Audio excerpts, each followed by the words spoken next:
Hey, what's up guys? My name's John. Welcome to Daily Theology. Got a new mic because the old one was terrible. So here we are. Hopefully this one works well.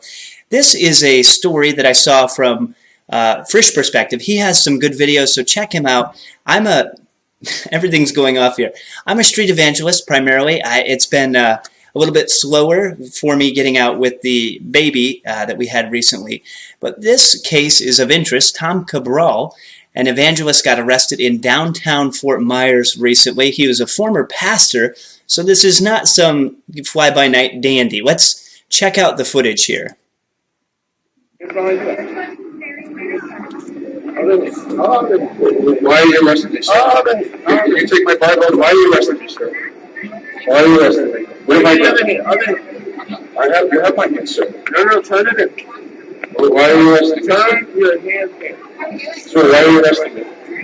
First Amendment. I'm arresting you for the First Amendment. What have I done, sir? Preach the gospel.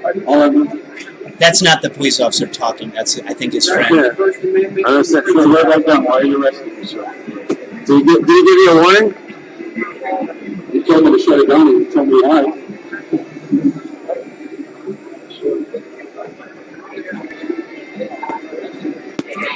So more and more you're going to see this sort of thing.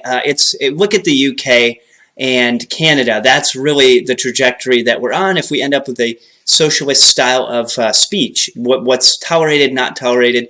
Now, I, again, don't know the whole story with him, but from all accounts, he seems like an upstanding guy, and it says there was a probable cause, obstruction of law enforcement officer during a criminal investigation. And so he's a teacher at a Christian school, and he wants to fight the charges. He's exploring his legal options. You know, generally speaking, if a police officer says, hey, shut it down, and that you should move, it's a good idea. Ray Comfort's got a great strategy on this. He says they have a gun, and they will use it. So if you see a police officer, it's best to just move to a location that they would allow you to be at. So you could ask them, where would you like me to go? Where can I go? Now, sometimes the spots they suggest are really bad, and you get the raw end of the deal. I've had the police called on me many times, and normally, if you're nice and just agree to move if they're really persistent, they will leave you alone. Because you have to remember, these are usually based, at least right now, on individual complaints. It's the heckler's veto, really. If somebody doesn't like what you're saying, so they try to shut you down. And then it's also based on the police officer. A lot of police officers are really kind people. They're hardworking people, they're law-abiding people, and they're actually a blessing.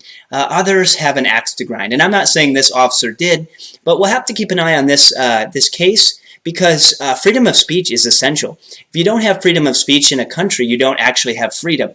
And the freedom to proclaim the gospel, to caruso, to herald the gospel, is the power of God for salvation, for everyone that believes, the Jew first, and also the Gentiles. So I'll post a link to the actual article. You guys can check it out for yourself, and then we'll keep an eye on how it develops. But please pray for him. Seems like a solid, upstanding person preaching the gospel, which we definitely need. Of course, wisdom is needed.